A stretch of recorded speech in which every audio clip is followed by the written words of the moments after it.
How do you study? Personally, I want you to understand that there's a difference between reading and studying.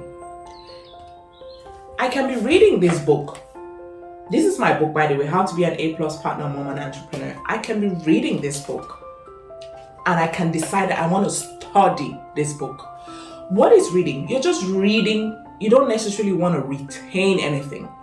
But when you're studying something, you want to have a deeper understanding of that thing. And when you have a strategy to study whereby you take notes, it sticks. When you're studying, take notes. My sister is studying engineering. I see her taking notes all the time, and that's why she gets good results when she writes her test. You take notes when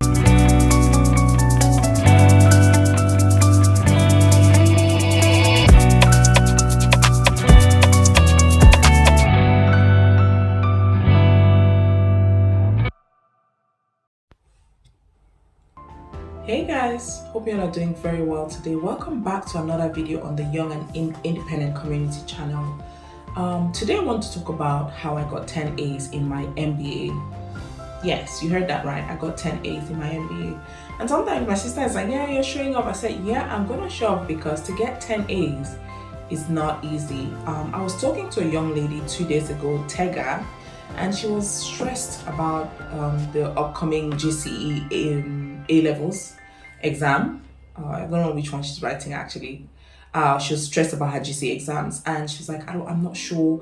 I feel so stressed. I want to make this video for everybody who is currently studying any program that is going to expect them to write and pass an exam. MBA is not the same as a degree in school for those who are in undergrads or those who are even in college. Is not the same. But I'm going to share some 4 strategies that can be used across the board. Why was it important for me to have 10 A's? Some people are like, no, I just want to pass. I don't care whether I have an A or a C. I just want to pass. Why it was important for me was because I wanted to be at a place where I have an edge over the other students who will graduate from my cohort. Yeah, there's degree and degree. That's why degrees are rated A, B, C, And I wanted to be at a place where if an employer wanted to employ, they'll be like, yeah, I want the best, so I'm taking Sylvie. She had 10 A's, as opposed to someone who had 10 C's, as an employer. Just think about this for a minute. Who would you hire? The person who had 10 A's or the person who had 10 C's? It doesn't make me better because I had 10 A's. It doesn't. It doesn't. But it gives me that psychological edge. You know why? Because when you get a good grade in your degree, when you have a first class in your degree, what that does for you is that it boosts your self-confidence and it gives the impression that you are a disciplined person. Because to get good grades in an exam means that you're studying for it, okay? It means you're studying for the exam. So what you want to do is think about what you want out of life before you even listen to these 4 strategies that I'm about to share. Why is it even important for you to get 10 A's or 10 whatever in your GCE, in your bachelor's, why do you want a first degree?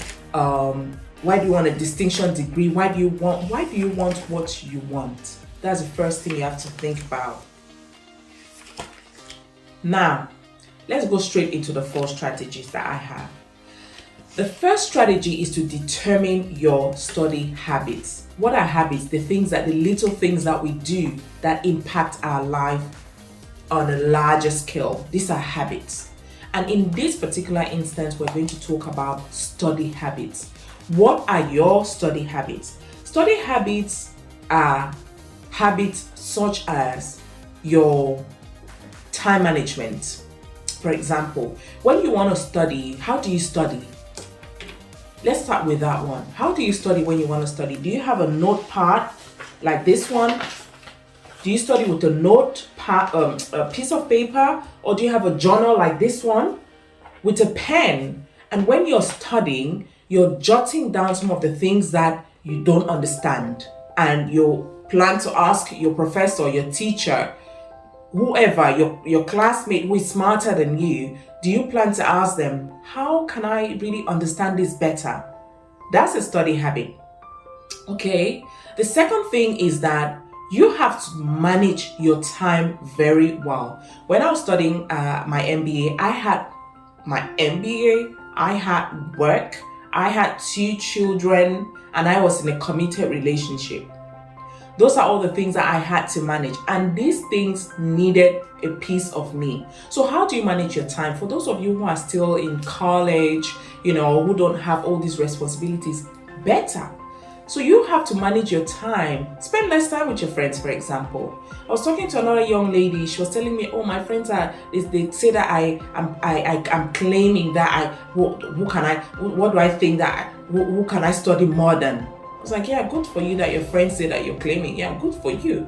You're managing your time better because you set time aside to study because your degree matters to you. The quality of your degree matters to you." I also use this journal. It's called the Work Smart Not Hard journal. In this journal, literally, it says daily time blocking journal. It blocks my time. Everything that I do during the day, I block it here. So when I wake up in the morning, as you can see, it starts with 5 to 6. What do? I brush my teeth. I pray, get out of bed, brush my teeth.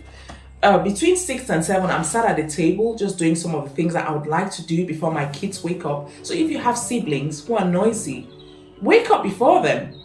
Manage your time effectively based on your own circumstances. If you have to go sell things before you go to school, wake up early and study before you go sell. Whatever it is, I had a job. I used to go to my job. So I will wake up in the morning, go to school, leave school, go to my job from 6 in the evening until around 11 p.m. at night, come back.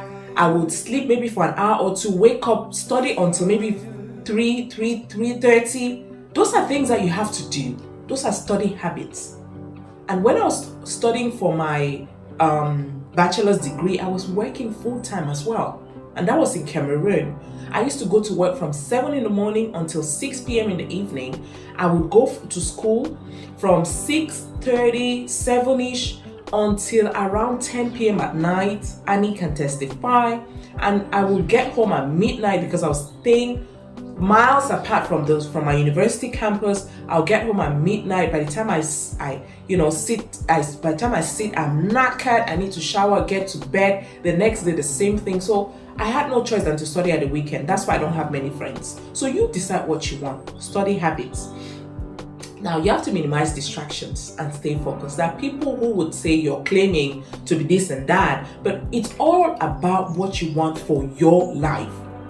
Stay focused, minimize distractions, put off your phone, put it to the side. When I'm studying, I put my phone on flight mode. When I want to achieve anything, I put my phone on flight mode so that people don't interrupt me with all these notifications and stuff like that. I am away from that. I focus, and when I'm done, and then I wake up from there and I can go on and do other things. So you have to minimize distractions. That's the first strategy, study habits. And I've given you, first thing is that you have to have good study habits. You have to manage your time effectively, and you have to manage distractions in order to stay focused. Second strategy is to take notes. How do you study? Personally, I want you to understand that there's a difference between reading and studying. I can be reading this book. This is my book, by the way, How to Be an A+ Partner, Mom, and Entrepreneur. I can be reading this book and I can decide that I want to study this book. What is reading? You're just reading. You don't necessarily want to retain anything. But when you're studying something, you want to have a deeper understanding of that thing. And when you have a strategy to study whereby you take notes, it sticks. When you're studying, take notes. My sister is studying engineering. I see her taking notes all the time, and that's why she gets good results when she writes her test. You take notes when you're studying. It is very, very important. So anything that you come across while you're studying that doesn't sink, write it down. And sometimes the way I used to study when I was in college, when I was preparing for my advanced levels, is that I literally would take an A4 sheet like so, okay, and I'll make it long like this, and I will write down, I would literally recopy. So when I've read maybe 3 or 4 pages of my book, I will just start asking myself questions about what I've read and answering them on this sheet. It will become my revision sheet. That's a way to memorize. When you're reading, when you've read maybe 4 or 5 pages, shut the book. Write down questions, ask yourself questions, and then answer the questions yourself. Very, very important strategy to read. When you're studying, for taking notes, do that. And you can also take notes about things that you have not understood, and you go on to ask other people to give you a better explanation so that you can improve your understanding. And once you do that, it sticks. Strategy number 3 is to participate actively in class. Listen, when I was at all the time, I've always been that person who participates in class. I like to participate because I just realized that the more I participate, the more engrossed I am in the topic that we're talking about, and the easier I remember some of the things that I've studied. So participate in class. When they nominate you for leading a group study or what, take it. That's how I did it.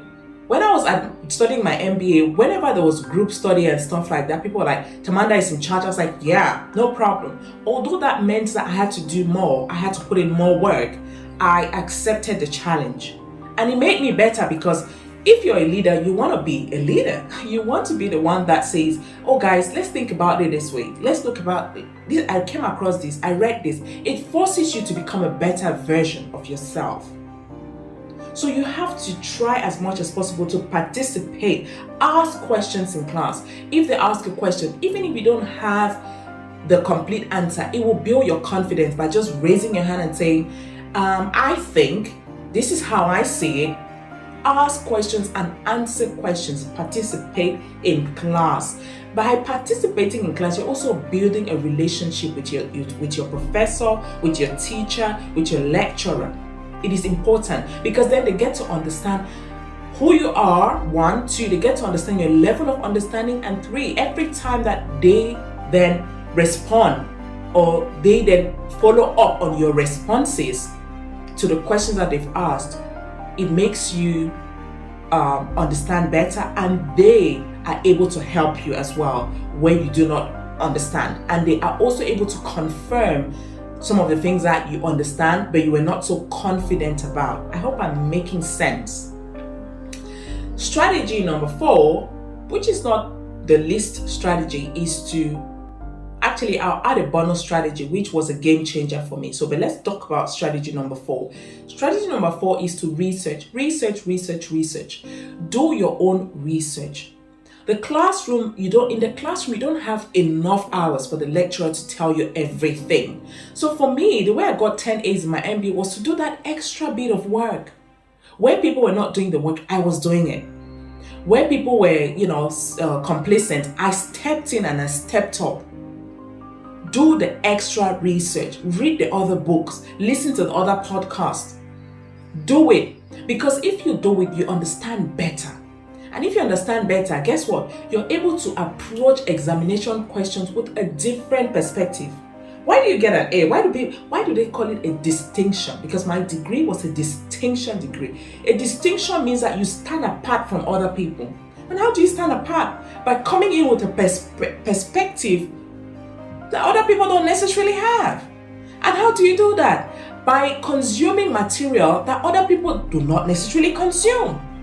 So that's how you stand out. They don't give A's to everyone. No, they give it to people who are excellent and beyond good. To be beyond good, you have to do research. You have to go beyond the 4 walls of your classroom. At your free time, that time that you've mapped out to study, what are the extra materials that you're bringing into your understanding of the subject matter? Very, very, very important. To achieve academic success, you have to do extra research. You absolutely have to do it. And then the last but not the least strategy, bonus tip, is to develop a relationship with the best, the smartest students in your class and your professors. You want to have a relationship with them. Guys, guess what I did? When I first went to Coventry University to have my MBA, I had left my baby back home. I'm sure if you're watching my videos, you would have heard this story. I left my baby back home. He was 3 months old. Yes, I left him. And I came to London to do my MBA. And when I first attended the first term, the first test, they give you the first test, which is called CA, and then they give you the exam proper. The first test, I wasn't happy with some of my results. I didn't have A's. I had just below A's, and I was very grossed. I was upset, I was angry, I was uncomfortable. I was like, I didn't come here to get mediocre results. I need to change this. So what did I do? And this is what you should do. The first thing is that you should talk to the ex-students who have gone through that course. That's what I did. I went and asked my professors, like, can you please tell me the best ex-students that just did this course? I mean, the people who have just graduated from this course, from this particular course, just this past academic year. Don't go much further because the material is still fresh. I want to talk to them. I built a relationship with them.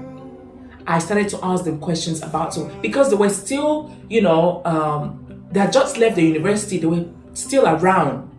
I messaged them on LinkedIn. I got their telephone numbers, started texting them on WhatsApp. I built a rapport with them. And when I had difficulties, I went to them because it's easier for a student to explain to a student because they have been able to break it down in their minds. They're not at the professor level. They're still at the student level. So it's easier for them to give to you what they've already deciphered, what they've broken down in their student mind. And that's how I improved my understanding of a lot of topics. The second thing I did was that I just went right out to my lecturers and said, Dr. Emeka, I'm heartbroken. I'm so sad. I have come here to get 10 A's. And the way things are looking like doesn't seem like I'm gonna get it. And he said, Sylvie, stop crying. If you want 10 A's, go and talk to every single lecturer just the way you've talked to me. Ask them to challenge you. Ask them to give you more work. Ask them to give you feedback, which therefore means that you have to do the work. If you're giving any homework, do the work before the deadline. Go and meet the lecturer. Ask the lecturer, please have a look at this work. I beg you. Tell me, does this merit an A? Ask them straight up. This is what I did, guys, and I got 10 A's. I did my work every single time ahead of time, and I took feedback from my lecturers, and when they told me that it wasn't worth an A, I went back. I said, what can I do to make it worth an A? And they gave me the strategies. They told me what to do, because lecturers are not there to fail you. No, every lecturer will be happy to see a student who is assiduous, who is hardworking, who wants to put in the work. So if you want to have the best grades, just ask your lecturers how. Tell them to help you. Tell them to guide you. Tell them to push you out of your comfort zone so that you can put in the work. That's it, guys. 10 A's in the bag. In the bag. I didn't do anything extraordinary. First of that, I wasn't the smartest in my class. I just cut back on all the partying. I never went to a pub. I would have loved to. I never went to all these great gay pride, all these Coachella, there were people went on excursions to Europe and all that. I didn't. My prize at the end of the day was my 10 A's, and I was very perfectly happy with that. So you decide what you want to sacrifice to get the best grades in your degree, whatever it is that you're studying. Mine was an MBA, yours might be an O-level or A-level or bachelor's or a PhD. Whatever it is, you decide what you want to do, why it's important for you, and then follow these strategies, and I assure you that you will get the best grades. Better than you could have ever imagined. Because one of my lecturers, someone had told me that she never gives an A to anyone. But guess what? Not only did I get an A, she actually wrote as remark on my paper that it merits to be peer reviewed. Guys, that was big for me. Nobody can tell me nothing after that. Nobody could tell me nothing. It's like, if you put in the work, you will get the results. I hope you enjoyed this video, guys. I really hope you did. For all the students who are studying and who are at school at the moment and who are passionate about getting good grades. Because that's what I did. That's what I did for my higher national diploma. That's what I did for my A levels. That's what I did for my first degree. And that's what I did for my MBA. Same strategies. You can use it at any level of education and you will get the same results, because it's like a process. Processes don't fail. They will get you to the results. Thank you so much. And until next time, I want you to take care. Bye-bye.